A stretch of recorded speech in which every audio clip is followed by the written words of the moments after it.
Yeah, but I mean, there might be on my end, so we'll fingers crossed. Oh, So sounds we like are we're live. live. Yes.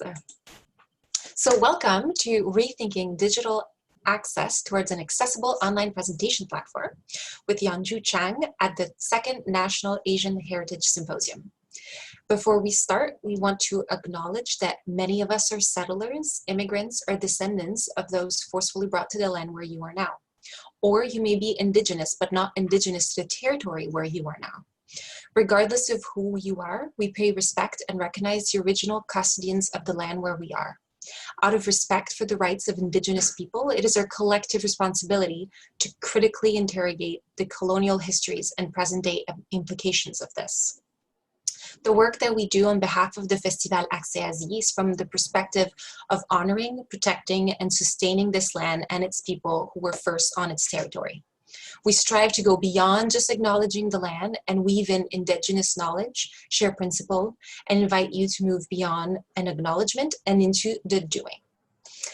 My name is Karine Kerr-Gillespie, and I will be your moderator for today. And I want to introduce you to Yun-Jou Chang, who is the Executive Director of Cinevolution Media Art Society, a grassroots, woman-led, migrant-driven, nonprofit art organization. So Yun-Jou Chang is a writer, facilitator, festival producer, and arts administrator. Rooted in grassroots organizing, she's drawn to language, literature, the stories that we tell, and how they inform our ability to connect with one another, form groups, and build community. Since 2012, she's been a core member of Cinevolution, a community-engaged art organization committed to exploring migrant narrative and fostering intercultural dialogue through film and media arts based in Richmond, DC. Cinevolution is proposing a digital initiative to research, develop, and pilot an accessible online presentation platform through an inquiry-based, community-centered, and iterative process by engaging the knowledge and lived experience of media artists, presenters, and person with disability and access organization. So here is Yun-Jou Chang to present this project in more details. Thank you, Karine. I want to start by acknowledging and giving thanks to the Hunkaminam speaking peoples on whose traditional land Cinevolution lives, works, and plays. I also want to acknowledge the fact that I'm currently physically located in Taipei, Taiwan, and actually not sure whose traditional lands I'm on. Regardless, I want to acknowledge that Taiwan itself also has a extensive colonial history that is layered and complex, and acknowledge and give thanks to the indigenous peoples of this land, who continue to share their culture, their language, and their stories with us. I think one of the things that has been really interesting for us as an organization is the way that COVID, the pandemic, has changed the way in which we relate to land because of how virtual our existence has become. I feel like, like many of us, we've all become Zoom experts over the last 6 months. And that has at once expanded, our world, but also contracted it and made it smaller in other ways. And so the project that Cinevolution is proposing, that of an accessible online presentation platform specifically for media arts, is reflecting upon this new reality and wanting to question the digital culture that we are currently a part of, and think about how we can, if not dismantle, at least examine more closely and begin to interrogate the space in which we operate, so much more now than ever before. I also, before I dive in, would like to thank the organizers of the Second National Asian Heritage Month Symposium, particularly Farah Fancy and Melanie Jouet. I hope I'm saying her name correctly, who have been wonderful in terms of supporting us and making sure that we have everything we need to offer these presentations. So as Karine said, my name is Yun-Jou, and I'm the Acting Executive Director for Cinevolution Media Arts Society. And we do our work primarily out of Richmond, BC, but also across the Lower Mainland. I think the festival call, to move beyond acknowledgement and towards an action-based form of allyship and change making really resonates with us. And so I'm hoping that this presentation can really be more of a dialogue between Cinevolution and the community that is, live watching this broadcast, but also those who might come across this presentation later as a recording. So we are, in sharing this project, looking for collaborators. We're looking for participants who are wanting to share their expertise, their knowledge, and their networks with us. So please don't hesitate to get in touch and to connect if you're interested in learning more about the work that we do and potentially coming on board as a partner. So a little bit more about Cinevolution. We are a film and media arts organization with a focus on using film and media art platforms to create space that is accessible to the general public, to non-arts audiences, who may not see themselves as participants in cultural institutions or, gallery spaces, but nonetheless have a voice and have stories to share. And our work is, grounded in the desire to capture all members of our community and invite them into critical conversations about the issues that affect us today. And one of the things that we do is an annual signature festival called Digital Carnival. So imagine, if you can, a community center and kind of recreational complex that houses the main branch of the city library, the Richmond Art Gallery, the Richmond Museum, the archives, a media lab, and a number of fabrication and arts and crafts studios in the second floor. It's a space where the community goes to take art lessons, for public events, and as part of their day-to-day activities. There is also a pool in the vicinity and an arena right across the way. And a track field, sort of to the west, I believe. So this is the setting of the festival, and each year over Labor Day weekend, the city of Richmond runs what is called the Richmond World Festival, and Digital Carnival takes place as part of the festival as a component of the broader festival programming. And it is a public showcase of experimental media art, everything from projection mapping to VR experiences to live performance, installations, most of the works which are tactile and interactive and have presence in the physical space. So actually, what I will do is I will share a few images with you. Do that. Okay. So here are some images from past festival events. So for the last several years, Digital Carnival has taken place under large event tents, and you can get a sense visually of the types of work that we've been able to incorporate, again, including videos, installations, sound art, for example. A shout out to Sammy Chen, who's also in the audience today and was our featured artist back in 2016. Cindy Mochizuki in 2017. Lisa Burke and Terrence Houle in 2018, and most recently Nicole Dextrous.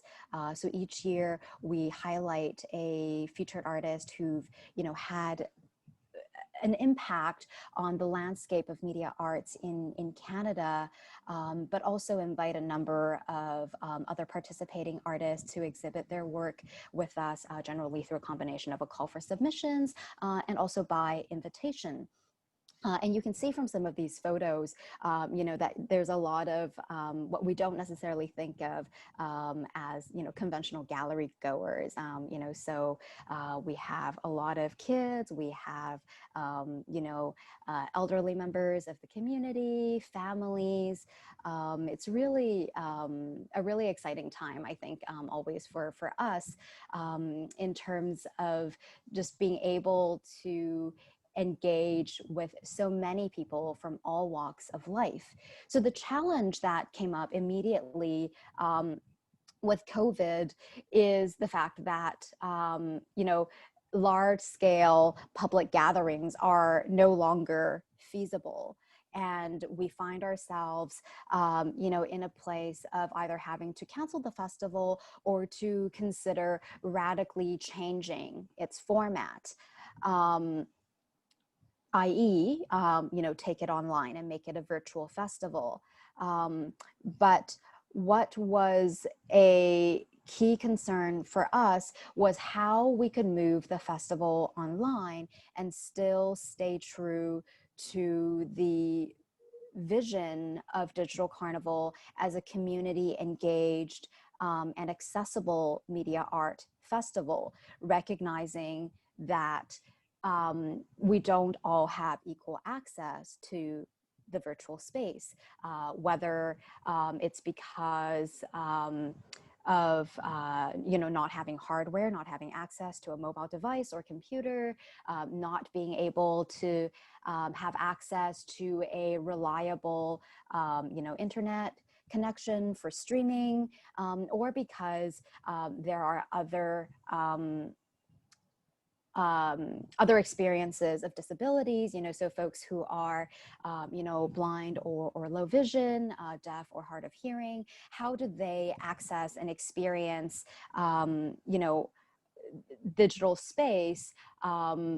We realize that this is not something we've thought about, and it's not something that we were familiar with. And as we started to look at, other festivals and existing platforms, we realized that our current tools, for virtual presentation are primarily still, centered in the experience of able-bodied individuals. And so what we are proposing, and what we are starting to develop, is a integrated community social research project / development process through which we will be engaging with different members of different disabilities communities to learn, firstly, through a combination of surveys and focus groups, about how members of disabilities communities are currently utilizing technology to access information that is web-based or in the virtual realm. And then to take that feedback and use it to drive the development process for the construction of a platform that will, in as much as it is possible, make the digital space more accessible to persons with disabilities, and at the same time, find a way to interweave that with the works of media artists. And the challenge here is that media arts really, I think, draws extensively upon sensory inputs, that is to say, sight, sound, using auditory cues. A lot of media work also kind of manipulate space as a way to produce impact, and create immersive experiences for audiences. And so I think our challenge here is not only to make work accessible to different audiences, but also to, open up dialogue about how can media art itself as a discipline be more open to other languages and other frames through which people experience the world. We've started and are really fortunate, we've started to have a number of conversations, and we're really fortunate to have, as our accessibility consultants and advisors, Carmen Papalia, who is himself who self-identifies as a disabled artist, who's been working extensively, exploring sort of accessibility within the context of institutional spaces like galleries and museums. Ladan Shroye, who is the first deaf filmmaker from Iran, currently based in Vancouver, and many, many others, organizations such as Vocal Wavefront Center for Accessible Communications, Possibilities, AMI, Access Media Inc., which has a national scope, of work producing content for folks who are blind or low vision or deaf-blind. And so as we're having conversations with partners, one of the things that's become really salient is the fact that within different disabilities communities have their own language, and these are not, and these are languages that are not necessarily mapped against English as a starting point, or any other language as a starting point. That sign language, for example, is a language with its own logics and grammar, and artistry, and that there are certain assumptions, I think, that we make about, even in our provision of accessible services, for example, captioning, for videos, that is actually partial and incomplete.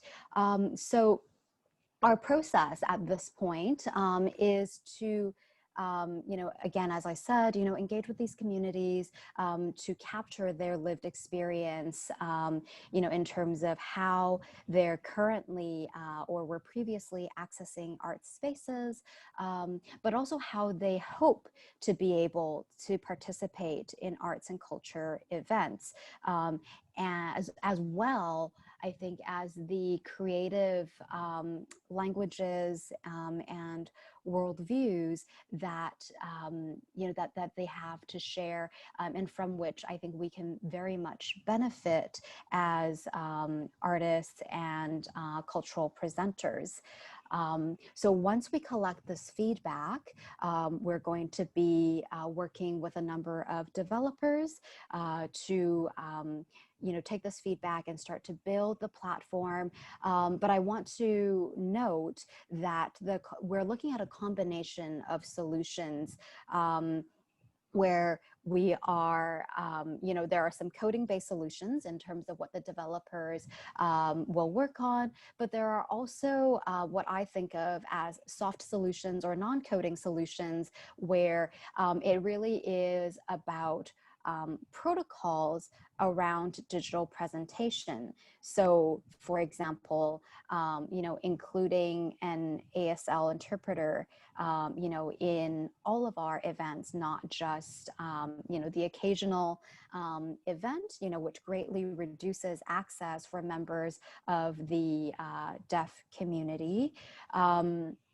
or making sure that there are, trigger warnings, listed clearly for those who might have, sensitivities to light or to loud noise, and just making sure that we are embodying a principle of care in how we approach our presentation.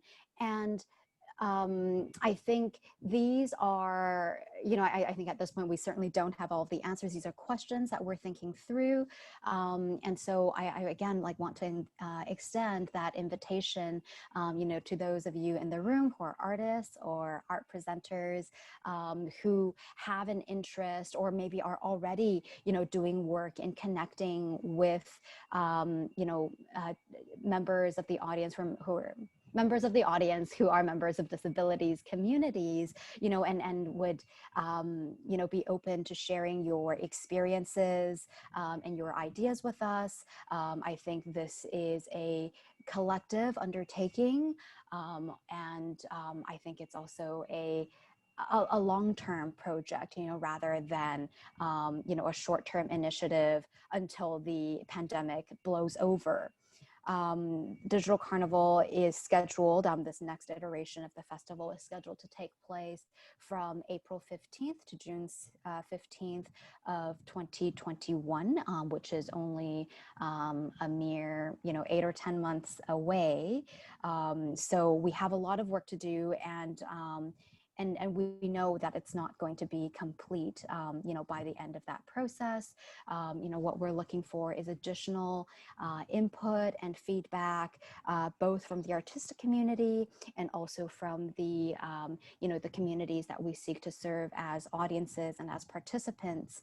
The other thing I want to add, and I'm mindful of time, is to say that I think we are, well, I think something I'll briefly bring up, maybe just before we wrap up. Like, one of the things that I think has been really interesting in this process is the opportunity as well to create an institutional role within Cinevolution for an accessibility coordinator.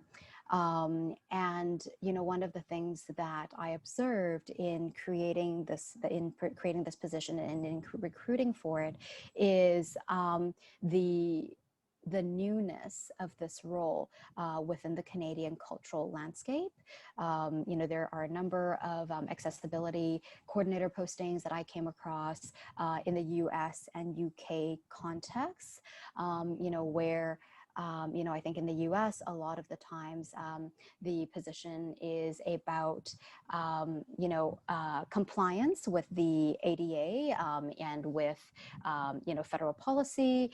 And in the UK, the position is primarily grounded in theater experiences. And we've seen sort of similar feedback, in our own outreach, which is to say there really are limited employment opportunities for persons with disabilities within the arts. And within Canada, while there is a strong disability arts community in Toronto, their presence, in Vancouver and elsewhere is really much more limited. And, this has to do with the availability of, rigorous, academic training programs in the post-secondary, context, as well as, sort of the types of work that we as presenters and curators choose to highlight in our work, in our festivals, and in our programs.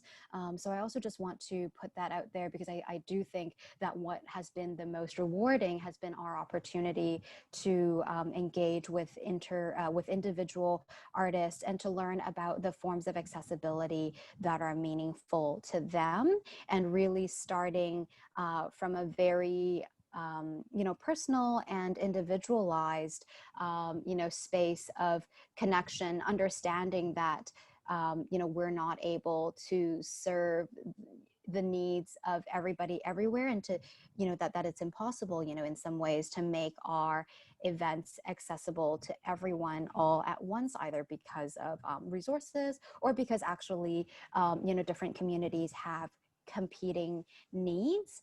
I think what Cinevolution is trying to do, with the accessible online platform, is to create a space for us collectively, to think more deeply about digital culture, and to think about our own presence in virtual space, to think about, the voices that might have, inadvertently or actually systematically been excluded, and what we can do, to actually acknowledge, the presence of persons with disabilities within the virtual realm, and to actually challenge our own ways of working by centering those experiences and asking what engaging with disability arts and disability culture can add to our own discipline and our own practice. So again, thank you very much for attending and taking time to listen to the participation. I would love to answer any questions that you may have, or also speak more to our, any aspects of our project that is currently unclear. Yeah, so maybe I'll pause there. Just to let everybody know, to ask a question, right at the bottom of your Zoom window, there's a button called Q&A, and you can ask questions there, and then I'm able to ask them directly to Yun-Jou. So you may do that. Feel free to ask any questions you may have. It often takes a few minutes for people to think about what you just said and then write questions. So I was going to ask you one from what you said, which is, has that project started? Is it currently underway? And are you looking at all Canadians, or are you focusing more on BC? If you guys are located in BC, like, what's the range of that outreach? So our project has started. We started working on it, I want to say, in probably, like, we started working on the project in earnest in July and August, and we've started to do a lot of the outreach and relationship building work. We are currently waiting, for notification about funding decisions, to know, what level of resources we will have to undertake this project. At the same time, I think because the platform is actually essential to our, to our vision of how we want to present Digital Carnival in April, we will be proceeding, regardless. I think it's just a question of scale. So in terms of our geographic scope, we are engaging with across a pan-Canadian community, but focusing on BC because that is the immediate audience that we serve. That said, we're really lucky to also have the opportunity to participate in Codes of Contact, which is a incubator program that is being offered through Real Asian, along with OCAD-U and the Digital Justice Lab in Toronto. And so we're also part of this network of organizations who are all, examining different questions, in relation to this issue of digital presentation protocol. So yeah, it's a really great initiative. If you have an opportunity, I would encourage you to look it up. Coming back to our project, in terms of timeline and sort of our progress so far, we're currently speaking with different organizations, with different accessibility consultants. We have a couple of developers identified. There seems to be a shortage, of developers who are skilled specifically in the area of accessible development for disability, for users with disabilities. So that is something that we're, continuing to research and network around. So again, if anybody in the audience knows of anyone, we would appreciate anything you can share with us. Where can they reach you? Is it possible to put it in the chat where they could reach you if they, great. Yeah, absolutely. So making contacts through the symposium. Yes. Okay, so I will include my email and also a phone number for Cinevolution. That's easier. No, this is... Oh. I think I might have messaged it to all panelists instead of everybody in the chat. So just resending that to everybody. There we go. Perfect. I know this is still not fully formed yet because you're still waiting on funds and all that, but how are you planning to distribute the results of your, I don't want to say survey, but sort of research? Yeah. I mean, because it is a research-driven process, and we will be publicizing our results, intermittently. I think our goal is to, so the platform itself, and I'm saying platform because it's not clear to us yet at this point, whether it's going to be a website or an app. And I think a lot of that will have to do with the feedback that we receive, and also the works that we're going to be showing as a part of this year's festival, and the types of platform that would also serve the artists best. So we will be including on the platform itself, a link to, or rather a page, with our research report, as well as a set of best practices and tools, that others can reference. We will probably we expect to release, sort of our preliminary findings in probably December 2020 or January 2021. And so this will be our first phase of research on the barriers to access experienced by persons with disabilities. And then in June, July, so towards the end of the festival, we will have had the opportunity to conduct another round of survey and focus groups to actually assess the effectiveness of the platform that we have constructed, in terms of what has been successful, what has remained challenging, and opportunities to actually take this work further. And in the fall, so probably between September to December of next year, we expect to conduct a number of roundtables and outreach workshops, sharing our findings, and giving some example of our work. Thank you. I find it kind of ironic that for a lot of art organization, their limits to accessibility is often funding, right? Mm-hmm. And right now you're trying to figure out how to have better accessibility, and you're still waiting on funding in order to be able to figure out how. Anyway, it's just unfortunate that so many arts organizations have to rely so much on writing grants and getting positive responses in order to be able to better serve the community that they know mm-hmm. they have to serve. Mm-hmm. I just thought of a question that left me. Oh, I was wondering, how were you, just because I'm curious personally, how were you figuring out where to where to approach people, how to outreach to the specific groups of people that you're looking to better serve? How has that been going internally to figure out the right organization to speak to? Mm-hmm.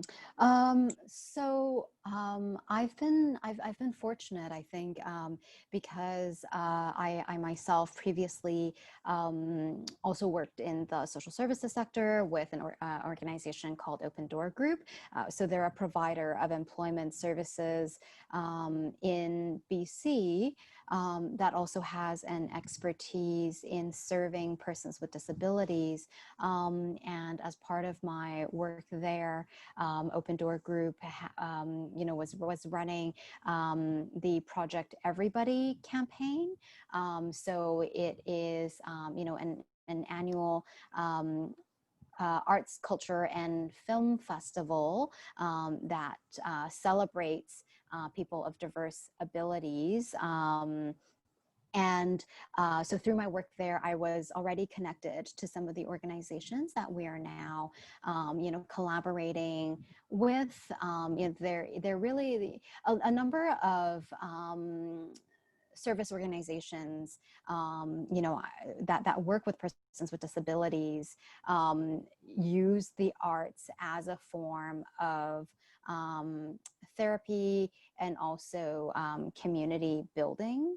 I think, I made a comment earlier about how, we've heard that there's a strong disability arts community, in Toronto, but that doesn't exist in the same way in BC. In some ways, I think that is not 100% accurate.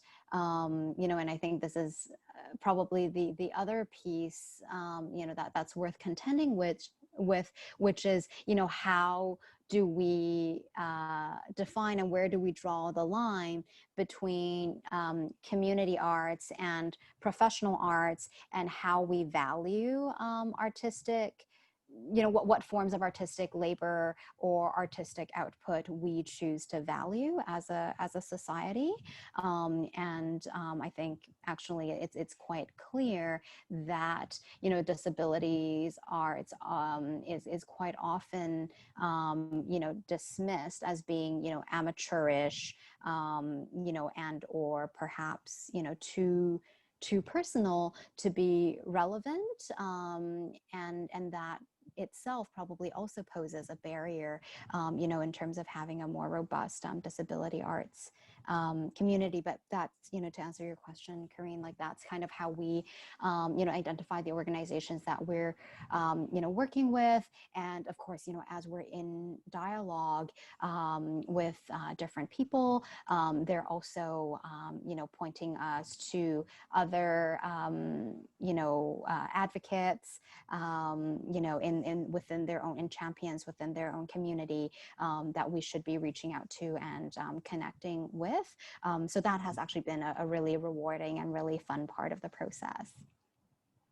Yeah, it's fun how it just kind of snowballs off of each other. Once you talk to one person, you get their contact. And interesting. We got a question in the chat.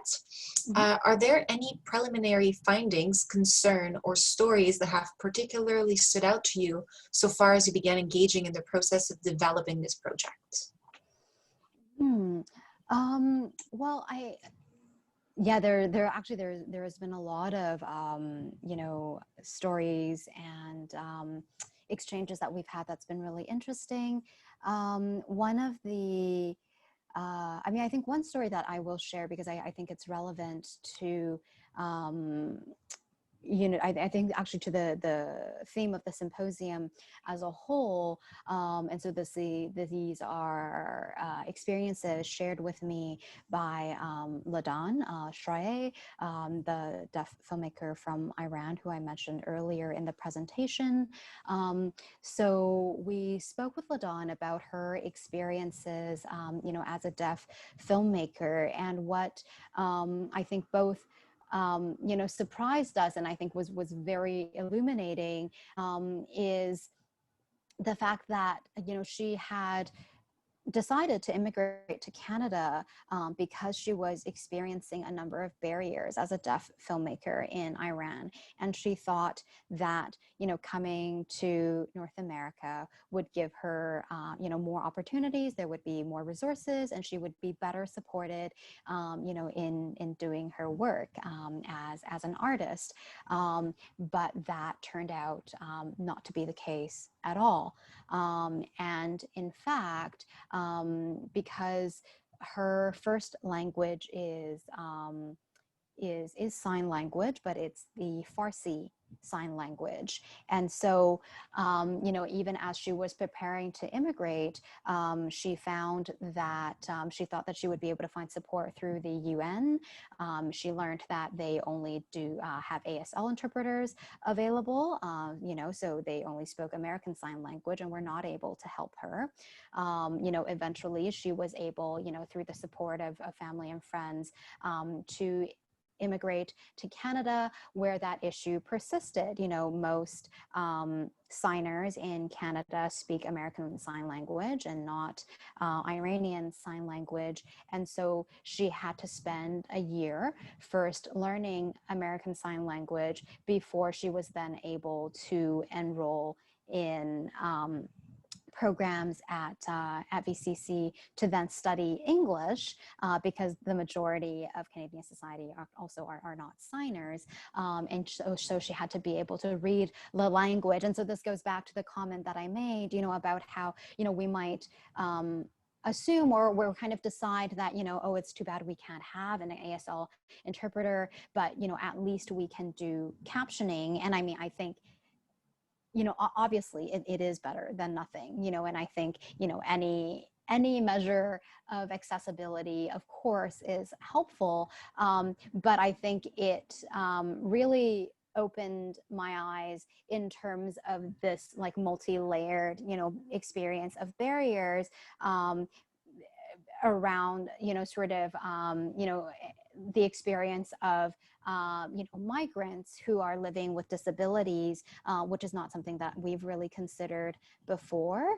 And so even now, as a filmmaker, LaDawn finds it very hard to work in Canada, to create work, because there are very few members of the deaf community who have the technical training in this area, but in her crew, if they're not able to, for example, find a cinematographer who has, who is a member of the deaf community, then they actually have to pay for an interpreter to be able to interpret for the hearing person, on the crew. And so there are these really interesting dynamics, that we hadn't anticipated when we started the process. Wow, yeah, I've never thought of that, of the added complication of not only learning a new language, but yeah, yes, it is hugely insightful. That is correct.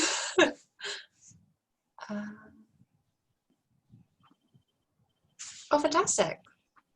Letitia, who is from the Vancouver Asian Heritage Month, is saying that she would love to collaborate with Cinevolution. So there we go. Yay. Contacts being made at the symposium. Thank you, Letitia, and thank you, Corinne. This is what we want, people to find each other and have interesting conversations. So I think we're going to be wrapping up. If anybody else has a question, now's the time to speak, because at 8:50, we all get booted out of the room very abruptly.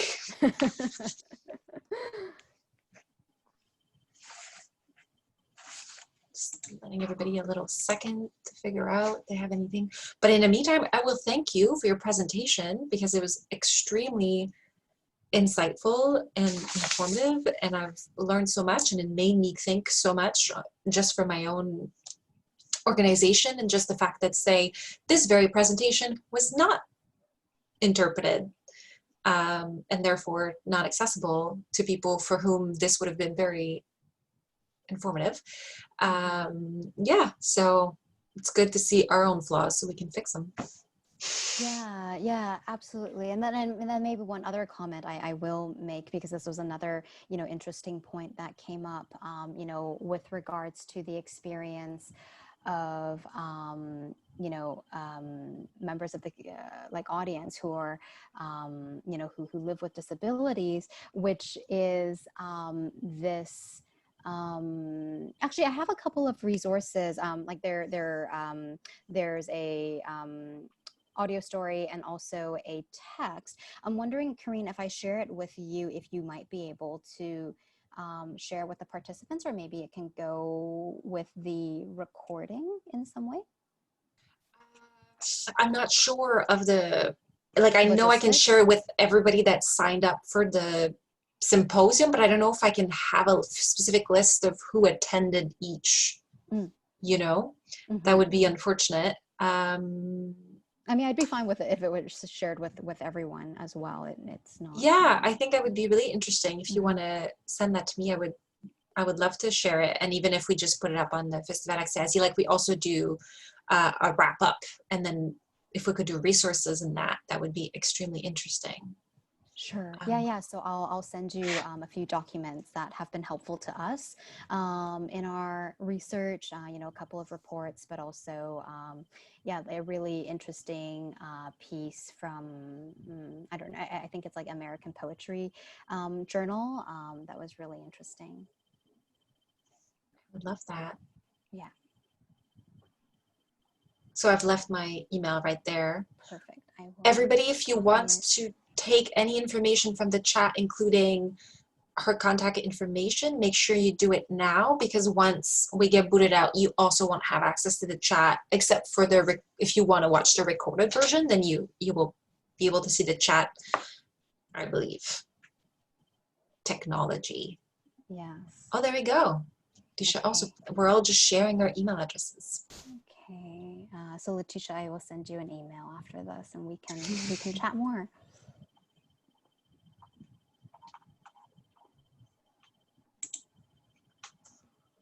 Well, if there's nothing else, instead of sitting in awkward silence, unless you had, because I know at some point you wanted to share a little bit more. I don't know if you had something you wanted to share in 3 minutes. But in 3 minutes, very briefly, and then we can all casually wander out of the room under our own steam instead of getting kicked out. I was just going to mention one thing I think that interested me a lot, was this notion of I guess temporal access, so like in terms of like relationship to time, because one of the things, and this also applies to other forms of interpretation, not just ASL interpretation, which is a lot of the times the reason that we don't include interpreters, other than cost, is, of doing something simultaneously through headsets, is actually the fact that it ends up taking more time. And we might have limitations because of how long we have a venue for, or how long we think, or how late we think people might be willing to stay, after a film screening, for example, for a discussion, if everything has to get repeated, at least twice, say if we had 2 languages in the space. But related to that, one of the artists that we spoke to also talked about this idea about not having the ability to be spontaneous when you are a person with a disability, because oftentimes when there are accessible performances or accessible services offered, most organizations understandably require advance booking. So if you need an ASL interpreter, please let us know at least 2 weeks in advance so we can make arrangements. And then if nobody gets in touch, then the interpreter is not booked. And what that, often means is that, if you're somebody living with a disability and you want to attend an event, you're basically not allowed, to decide on a whim that you want to go somewhere and to be able to count on that space being accessible to you. Again, I don't have the solution, but that is something that I wanted to share, because I think it's something that really changed my It really informs, how I think about, these accessible supports and the role that they play, not just in, oh, if there happens to be a person with a disability, they will have the support, but kind of being able to offer everyone equal access to the space, before the event even begins.